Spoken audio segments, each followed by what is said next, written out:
સવર્ગ સંયોજનમાં સમઘટિકતા એટલે શું? દરેક પ્રકારની સમઘટિકતાનું એક ઉદાહરણ આપો. અથવા આ પ્રશ્ન 3 માં આમે પૂછાઈ શકે કે સવર્ગ સંયોજનમાં દરેકનું એક ઉદાહરણ આપી શક્ય સમઘટિકતાના જુદા જુદા પ્રકારની યાદી બનાવો. તો સવર્ગ સમઘટિકતા એટલે શું? પહેલા આપણે એ વ્યાખ્યા તરીકે જોઈ લઈએ.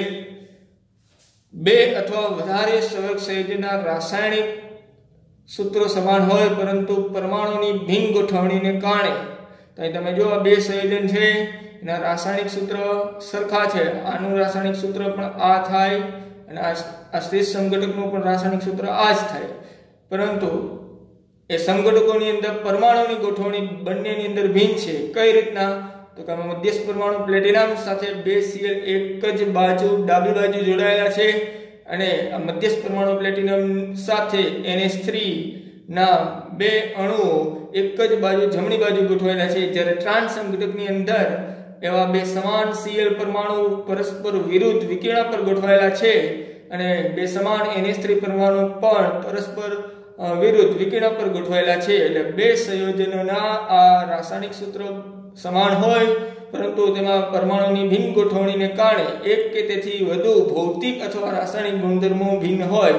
એટલે આ બેના ભૌતિક ગુણધર્મો જેવા કે ગલન બિંદુ, ઉત્કલન બિંદુ જુદું જુદું હોય, ભલે આનું પણ અણુસૂત્ર આ જ થાય અને આનું પણ અણુસૂત્ર ભલે આ જ થાય, પણ આ બેની અંદર પરમાણુની ગોઠવણી ભિન્ન ભિન્ન હોવાથી બંનેના ભૌતિક ગુણધર્મો જેવા કે ગલન બિંદુ, ઉત્કલન બિંદુ તેમજ બંનેના રાસાયણિક ગુણધર્મો ભિન્ન હોય છે. તેને એકબીજાના સમઘટકો કહેવાય તથા આ ઘટનાને સવર્ગ સંયોજનમાં સમઘટિકતા કહેવાય. સવર્ગ સંયોજનમાં સમઘટિકતા બે પ્રકારની હોય, અવકાશી સમઘટિકતા અને બંધારણીય સમઘટિકતા. આગળના લેક્ચરમાં આપણે આ ભૌમિતિક સમઘટિકતા, અવકાશી સમઘટિકતાના જે બે પ્રકાર છે, ભૌમિતિક સમઘટિકતા અને પ્રકાશી સમઘટિકતા જોઈ ગયા. હવે આજે આપણે એની એક ટૂંકમાં વાત રજૂ કરીએ કે કારણ કે આપણે આ પ્રશ્નની અંદર દરેક સમઘટિકતાનું એક એક ઉદાહરણ દેવાનું છે. તો ભૌમિતિક સમઘટિકતા કેવા સંયોજનમાં જોવા મળે? તો કે સવર્ગાંક 4 એટલે કે 4 સહવર્ગ સહસંયોજક બનતા હોય તેવા સમચોરસ રચના ધરાવતા અને સવર્ગાંક 6 એટલે કે 6 સહવર્ગ સહસંયોજક બનતા હોય તેવા અષ્ટફલકીય રચના વાળા સંયોજનમાં ભૌમિતિક સમઘટિકતા ઉદ્ભવે. હા, આ પાછા સવર્ગાંક 4 અને સવર્ગાંક 6 ધરાવતા સમચોરસ અને અષ્ટફલકીય સવર્ગ સંયોજનમાં બે જુદા જુદા એક દંતીય લિગેન્ડ હોવા જોઈએ. તો અહીંયા આપણે સવર્ગાંક 4 ધરાવતું ઉદાહરણ આપ્યું, કારણ કે NH3 એક દંતીય લિગેન્ડ છે. એક NH3 દ્વારા એક સહવર્ગ સહસંયોજક બંધ બને, એના આ સંયોજનમાં બે અણુ હોવાથી NH3 ના બે અણુ દ્વારા બે સહવર્ગ સહસંયોજક બંધ રચાય. તેવી રીતે Cl પણ એક દંતીય લિગેન્ડ છે, એના દ્વારા એક સહવર્ગ સહસંયોજક બંધ બને, પરંતુ આ સંયોજનમાં Cl ની સંખ્યા 2 છે એટલે બે Cl દ્વારા બે સહવર્ગ સહસંયોજક બંધ બને. આમ આ સંયોજનમાં પ્લેટિનમ સાથે બે એમોનિયા દ્વારા અને બે Cl દ્વારા એમ કુલ 4 સહવર્ગ સહસંયોજક બંધ બનાય. એટલે આ સવર્ગાંક 4 ધરાવતું સંકીર્ણ અથવા સવર્ગ સંયોજન થાય છે, જેના બે સમઘટકો બને સિસ અને ટ્રાન્સ. હવે પ્રકાશી સમઘટકતા. તો પ્રકાશી સમઘટકતા કેવા સંકીર્ણ સંયોજનમાં જોવા મળે? તો કે માત્ર સવર્ગાંક 6 ધરાવતા અષ્ટફલકીય સંકીર્ણ સંયોજનમાં જો ઓછામાં ઓછું એક કિલેટજન્ય લિગેન્ડ હોય. કિલેટજન્ય લિગેન્ડમાં કોણ આવે? તો કે En, Pn, Ptn, EDTA. હવે ઓછામાં ઓછો એક શબ્દ આપણે ઉપયોગ કરેલો છે કિલેટજન્ય લિગેન્ડ માટે. તો ઓછામાં ઓછું એક એટલે એક તો હોવું જોઈએ, એક થી વધુ બે કે ત્રણ હોય તો પણ ચાલે. તો અહીંયા આપણે COEN3+3 માં En એક કિલેટજન્ય લિગેન્ડ છે જેની સંખ્યા ઓછામાં ઓછી એક છે, અથવા એક થી વધુ બે કે ત્રણ હોય તો પણ ચાલે, પણ એક તો હોવી જ જોઈએ આવા કિલેટજન્ય લિગેન્ડની સંખ્યા. અને પાછા એ સવર્ગ સંયોજનમાં કુલ ધાતુ સાથે 6 બંધ રચાતા હોવા જોઈએ તો જ એ અષ્ટફલકીય રચના બનાવશે. તો En એક દ્વિદંતીય લિગેન્ડ છે જે CO સાથે એક En દ્વારા બે બંધ રચાય, પરંતુ આ સંયોજનમાં એવા En ની સંખ્યા 3 છે એટલે કુલ 6 સહવર્ગ સહસંયોજક બંધ 3 En દ્વારા કોબાલ્ટ સાથે રચાય. એટલે આ એક સવર્ગાંક 6 ધરાવતું અને અષ્ટફલકીય રચના ધરાવતું કે જેમાં એક ઓછામાં ઓછું કિલેટજન્ય લિગેન્ડ હોવાથી તે પ્રકાશી સમઘટકતા દર્શાવે કે જેના બે સમઘટકો બને ડેક્સ્ટ્રો અને લેવો. આ આપણે આગળના વિડિયો લેક્ચરમાં ડેક્સ્ટ્રો કેને કેવું અને લીવો કેને કેવું એ સમજાવેલું હતું અને આ જે ડેક્સ્ટ્રો અને લીવો જે બે સમઘટકો બને છે તે એકબીજાના પ્રતિબિંબ હોવા જોઈએ અને એક પ્રતિબિંબનું આ બીજા પ્રતિબિંબ પર અધ્યારોપણ થવું જોઈએ નહીં, તો જ એ પ્રકાશી સમઘટકતા દર્શાવે। હવે અધ્યારોપણ એટલે શું? વચ્ચે અરીસો છે એટલે પ્રતિબિંબ સામસામા દેખાય છે। અધ્યારોપણ એટલે શું? તો કે આખો સંયોજનને ઉપાડીને તમે મૂકો તો આ બે ઈએન છે એ અહીંયા અને અહીંયા આવશે, આ ઈએન નો અહીંયા આવશે, એટલે અધ્યારોપણ થતું નથી। જો આમાં ન સમજાય તો આપણા હાથના બે પંજા આ બે સંયોજનની જગ્યાએ ધારી લ્યો। આ બે હાથના પંજા તે સંયોજનની જેમ એકબીજાના પ્રતિબિંબ છે। હવે એક પ્રતિબિંબને તેના સમતલમાં ઉપાડી બીજા ઉપર અધ્યારોપણ કરીએ તો પૂરેપૂરું અંગૂઠા ઉપર અંગૂઠો, ટચલી આંગળી ઉપર ટચલી આંગળી આવતી નથી, અને કહેવાય અધ્યારોપણ થયું નહીં, તો જ એ પ્રકાશી સમઘટકતા દર્શાવે। હવે આપણે જે બંધારણીય સમઘટકતા નેક્સ્ટ લેક્ચરમાં જોવાની છે, જેના 4 પ્રકાર છે। નેક્સ્ટ લેક્ચરમાં આપણે ચારે 4 પ્રકારની ડિટેલમાં વાત કરશું, પરંતુ અહીંયા પ્રશ્નની અંદર બંધારણીય સમઘટકતાના જે 4 પ્રકાર છે એના એક એક ઉદાહરણ દેવાના છે। તો બંધારણીય સમઘટકતાના 4 પ્રકારમાં બંધન સમઘટકતા આવે। બંધન સમઘટકતાની અંદર જો સંકીર્ણ સંયોજનની અંદર ઓછામાં ઓછું એક ઉભયદંતી લિગેન્ડ હોય તો બંધન સમઘટકતા જોવા મળે। એટલે તમે જો NO2 ને એને અનુરૂપ ઉભયદંતી લિગેન્ડ ONO છે। આમાં NO2 માં નાઇટ્રોજન ઉપરથી બંધ બને છે, જ્યારે આ ONO માં ઓક્સિજન ઉપરથી બંધ બને છે।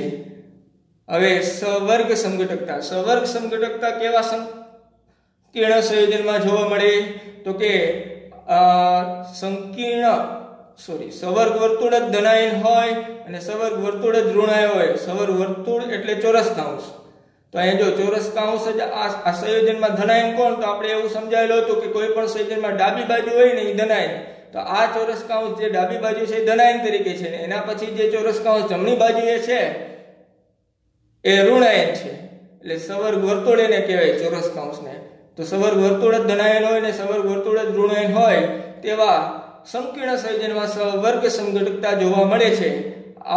આખું એક સંયોજન છે, આ ઉપરનું એક જે સવર્ગ સંકીર્ણ સંયોજન છે એનું આ નીચે સમઘટક છે। તો સાહેબ આ બે સમઘટકોમાં ફરક શું? તો કે આમાં લિગેન્ડની હેરફેર થાય।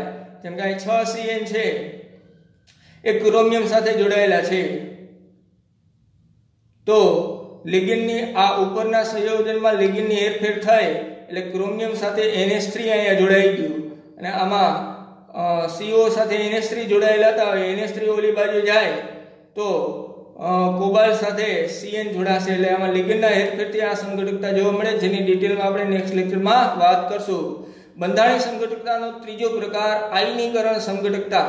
હવે આ એક સંયોજન છે સંકીર્ણ સંયોજન તરીકે, એને નીચે એનો આયની સમઘટક આપેલો છે। તો કે આયની સમઘટકતા કેવા સંકીર્ણ સંયોજનમાં જોવા મળે? તો કે જે સંકીર્ણ સંયોજનની અંદર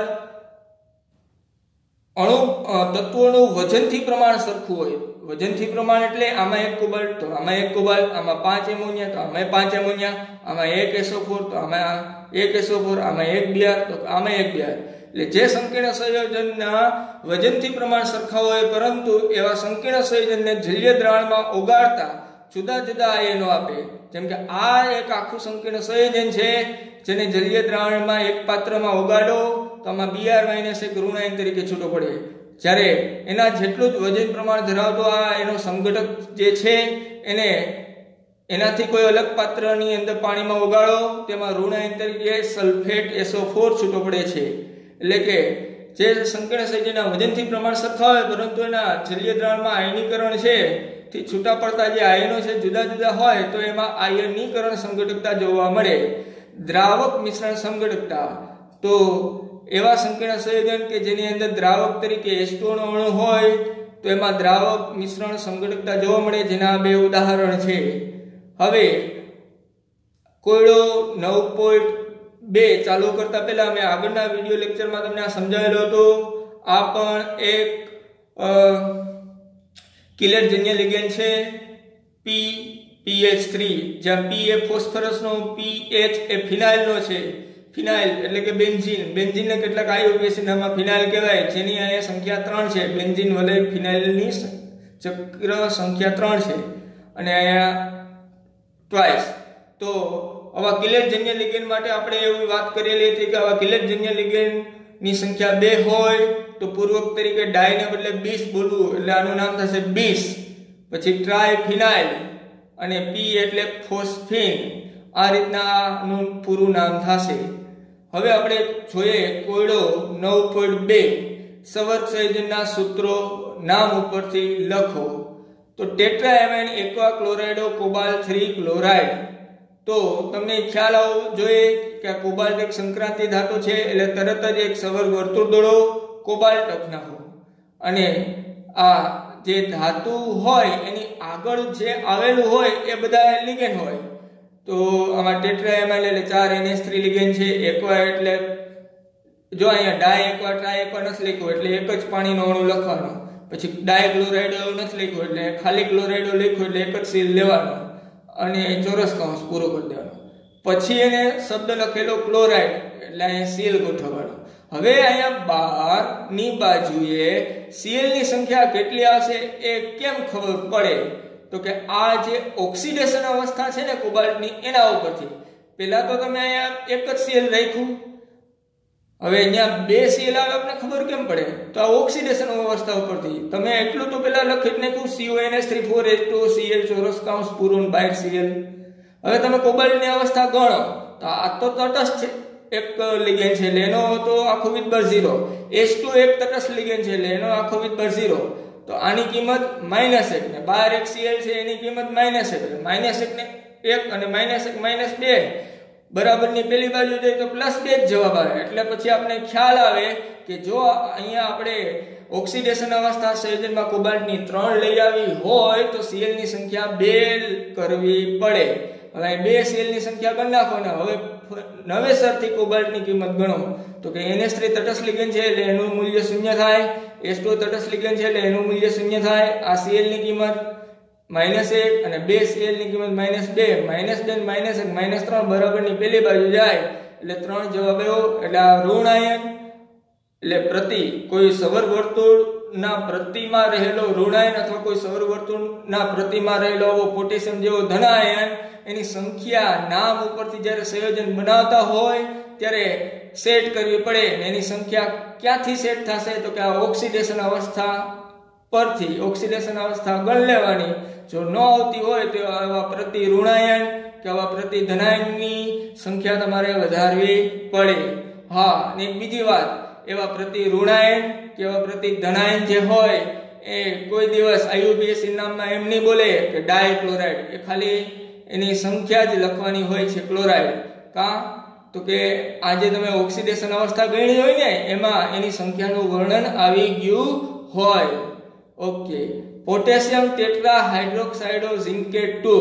તો ઝિંક એક સંક્રાંતિ ધાતુ છે એટલે ફટાફટ તમારે ઝિંક મૂકી દેવાનો. ટેટ્રા હાઇડ્રોક્સાઇડો O અથવા આઇડો પ્રત્યે લાગેલું હોય એ બધા લિગેન્ડ હોય એટલે OH4 કૌંસ પૂરો કરી નાખો. તો આ પોટેશિયમ શું? તો એ પ્રતિધનાયન હોય.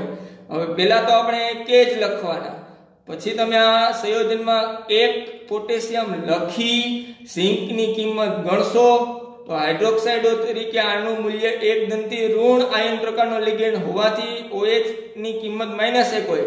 -1 ગુણ્યા 4 અને પોટેશિયમ જે એક અહીં આપણે પેલા સેટ કરીએ એની કિંમત +1. -4 માંથી +1 ઉમેરો એટલે -3 બચે. -3 બરાબરની પેલી બાજુ જાય તો જવાબ તો 3 આવ્યો. આપણે તો અહીંયા IUPAC નામમાં ઝિંકની ઓક્સિડેશન અવસ્થા 2 લઈ આવવાની છે એટલે તમારે ફરજિયાત આ પોટેશિયમની સંખ્યા વધારવી પડશે. એટલે કે હતો અહીંયા આપણે ટ્વાઇસ કરી નાખ્યો. હવે નવેસરથી આની કિંમત ગણીએ તો કે 1 OH ની -1 એવા 4 OH એટલે -4, 1 પોટેશિયમની +1 ને એવા પોટેશિયમની સંખ્યા 2 એટલે +2, -4 માં +2 ઉમેરો એટલે -2 આવે. -2 ઓલી બાજુ જાય એટલે +2 ઝિંકની ઓક્સિડેશન અવસ્થા આવી ગઈ. તો આ રીતના કોઈ પણ સંકીર્ણ સંયોજનના IUPAC નામથી જ્યારે તમે સૂત્ર બનાવતા હોય ત્યારે આવા પ્રતિ ધનાયન કે આવા ક્લોરાઇડ જેવા પ્રતિ ઋણાયનની સંખ્યા આ ઓક્સિડેશન અવસ્થા જે IUPAC નામમાં સંક્રાંતિ ધાતુની આપેલી હોય તેના ઉપરથી આવા પ્રતિ ધનાયન કે આવા પ્રતિ ક્લોરાઇડ જેવા ઋણાયનની સંખ્યા સેટ કરવાની હોય. ત્રીજું IUPAC નામ એના ઉપરથી સૂત્ર બનાવવાનું છે પોટેશિયમ ટ્રાયઓક્ઝલેટો એલ્યુમિનેટ 3. તો પેલા આપણે એક જ પોટેશિયમ મૂકશું કે જસ્ટ હું તમને પ્રેક્ટિસ કરાવું છું, ડાયરેક્ટ એમ નથી કહેતો કે ડાયરેક્ટ અહીં 3 પોટેશિયમ આવશે, હું પ્રેક્ટિસ કરાવું છું. એટલે પેલા કે જ મૂકો, પછી એલ્યુમિનિયમ એક ધાતુ છે એટલે ચોરસ કૌંસ દોરી લો, ધાતુને પેલા લખી નાખો, પછી ટ્રાયઓક્ઝલેટ O, આમાં O પ્રત્યે દેખાય છે એટલે આ લિગેન્ડ છે. હવે C2O4 થાય ઓક્ઝલેટોનું અણુસૂત્ર, અથવા તો આપણે એની સંજ્ઞા પણ ટૂંકમાં આપેલી હતી OX બળદ, એટલે OX3 લખો તોય ચાલે, અથવા એનું અણુસૂત્ર લખો C2O4 થ્રાઇસ તો પણ ચાલે. કૌંસ પૂરું કરી નાખો. આ C2O4 ઓક્ઝલેટો એક દ્વિદંતીય ઋણ આયન પ્રકારનો લિગેન્ડ છે. તો અહીંયા આની કિંમત -2 ગુણ્યા 3 એટલે -6, અને અહીંયા 12 તો આપણે એક જ પોટેશિયમ સેટ કરેલો, તો 6 માંથી એક પોટેશિયમ ઉમેરો, -6 માં પ્લસ એક ઉમેરો પોટેશિયમની કિંમત, તો -5 આવે. -5 બરાબરની પેલી બાજુ જાય તો એલ્યુમિનિયમની કિંમત તો +5 આવે. જ્યારે IUPAC નામમાં એલ્યુમિનિયમની ઓક્સિડેશન અવસ્થા 3 લઈ આવવાનું કહે છે. તો હવે શું કરવું પડે? તો કે આની કિંમત -2 ગુણ્યા 3 એટલે -6 માં કેટલા ઉમેરીએ તો +3 જવાબ આવે. તો કે સાહેબ 3, એટલે પોટેશિયમ અહીંયા જે K સંજ્ઞામાં આપણે રાખેલો હતો એની સંખ્યા 3 કરી નાખી, એટલે એક પોટેશિયમની કિંમત 1, તો 3 પોટેશિયમની કિંમત +3, આના -6 માં ઉમેરો એટલે જવાબ આવશે -3, એ બરાબરની પેલી બાજુ જાય એટલે જવાબ થઈ જશે એલ્યુમિનિયમની ઓક્સિડેશન અવસ્થાનો 3. ડાયક્લોરો 20, જો અહીંયા પણ કાર્બનિક લિગેન્ડ છે En એટલે 20 એવો, અહીંયા મેં જે તમને સમજાવ્યું એ રીતના. Dichloro 20 ethane 1,2 diamine cobalt 3. તો કોબાલ્ટ અહીંયા સંક્રાંતિ ધાતુ એવી, એટલે ફટાફટ અહીંયા ચોરસ કૌંસ કરી અને CO કરી નાખો. અહીંયા આપણે એક ભૂલ થઈ ગઈ છે, Cu ની આવે CO આવશે કોબાલ્ટનો, બરોબર. હવે ડાયક્લોરાઇડો O પ્રત્યય એટલે Cl અહીંયા લિગેન્ડ તરીકે છે, એની સંખ્યા ડાય છે એટલે 2. 20 કાર્બનિક લિગેન્ડમાં ડાય ને બદલે 20 વપરાય એટલે En ની સંખ્યા 2. હવે En એક દ્વિદંતીય તટસ્થ લિગેન્ડ છે એટલે એનું કિંમત 0. આ ક્લોરાઇડો Cl ની કિંમત -1 છે, એવા 2 એટલે -2. ઓલી બાજુ જાય તો +2 જવાબ આવે. હા, તો સાહેબ આમાં તો પ્રતિ ધનાયન પણ નથી ને પ્રતિ અહીંયા ઋણાયન પણ નથી, અથવા અહીંયા આગળ પ્રતિ ધનાયન નથી પોટેશિયમ જેવો. તો આમાં આપણે જવાબ તો કોબાલ્ટનો +2 આવ્યો, +3 કેમ લઈ આવો? તો આવા સંકીર્ણ સંયોજન સંકીર્ણ આયન તરીકે હોય, હવે એને આયનમાં ફેરવવું પડે, તો ઉપર તમારે વિદ્યાર +2 જવાબ છે એની જગ્યાએ +3 જવાબ લઈ આવવો હોય તો ઉપર આનો આયન તરીકે વીજભાર +1 સેટ કરવો પડે. હવે આપણે રેડોક્સ ચેપ્ટરનો નિયમ છે કે કોઈ પણ આયન, ચોરસ કૌંસ એક આયન થઈ ગયો, કોઈ પણ આયનમાં રહેલા બધા અણુઓનો બેઝિક સરવાળો એના આયનીય વીજભાર જેટલો થાય. એટલે 1 કોબાલ્ટ + 2 ક્લોરીન + 2 En બરાબર +1. ને હવે તમે આ કોબાલ્ટની કિંમત ગણો એટલે નીચે સ્ટેપ આવશે કોબાલ્ટ +2, Cl ની કિંમત -1 લ્યો, +2 En ની કિંમત તટસ્થ છે લિગેન્ડ એટલે 0 લ્યો બરાબર +1. હવે ક્લોરીનના 2 એકુ -2 ઓલી બાજુ જાય એટલે +2 થઈ જાય, +2 અને E બરાબરની જમણી તરફ +1 હતો એટલે +3 જવાબ તમને મળી જશે. તો કેટલાક સંકીર્ણ સંયોજનની અંદર પ્રતિ ધનાયન કે પ્રતિ ઋણાયન જ્યારે ન હોય અને તમે બનાવેલા અણુસૂત્રની અંદર ધાતુનો ઓક્સિડેશનાંક પૂરતો તમને ન મળતો હોય ત્યારે અહીંયા તમારે વીજભાર સેટ કરવાનો હોય છે. આગળ ટેટ્રા કાર્બોનિલ નિકલ 0, આ એક તટસ્થ સંકીર્ણ સંયોજન છે. હવે તેમાં નિકલ શબ્દ આવ્યો જે સંક્રાંતિ ધાતુ છે એટલે ફટાફટ ચોરસ કૌંસ મૂકો, એની અંદર પેલા નિકલ લખી નાખો, NI અને ટેટ્રાકાર્બોનિલ એટલે CO. કાર્બોનિલ ની સંખ્યા 4. હવે તમારા નિકલનો ઓક્સિડેશન આંક ગણો તો Na + 4CO બરાબર 0. હવે એમાં CO ની કિંમત એક દંતીય તટસ્થ લિગેન્ડ હોવાથી એનું મૂલ્ય એનો વિદ્યુતભાર 0 થશે એટલે Na બરાબર 0 ઓક્સિડેશન અવસ્થા મળશે.